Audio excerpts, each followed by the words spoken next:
Hello guys, tayo magluluto ng pang-lunch today. Ayan. Nilagay ko na yung mga ingredients, di ko na lang nga napakita. Ayan, so nilagay ko na rin itong yogurt. At ating halu-haluin muna. Ayan, minarinate muna natin habang magsasaing na tayo para yung lasa niya is kumapit na dun sa chicken. So, mag-umpisa tayo ng sibuyas. Yung kanin malapit na maluto. Ang ating dishes today is nakahiwalay ang kanin at ulam. Nakalimutan ko yung tawag dun sa lulutuin.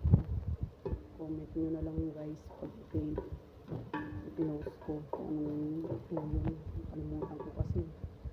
Pero alam ko naman yung mga ingredients na gagamitin na kahit di kompleto. Ayan guys, nilagay ko na yung kamatis. Ayan guys, nilagay ko na itong manok. Wait lang natin palabasin yung kanyang katas.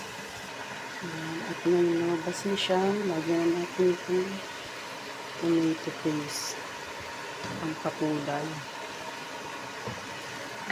At naalala ko na rin pala yung gusto kong lutuin. Ang masalang pagkain ng Arabic. Medyo nahawig siya sa chicken curry. Diba? Hindi man siya naiulam pero may laban na hanggang mata yung tama. Hinahalo mo pa lang lumalaban na yung tinamaan si Inday sa mata. Pero okay lang yan.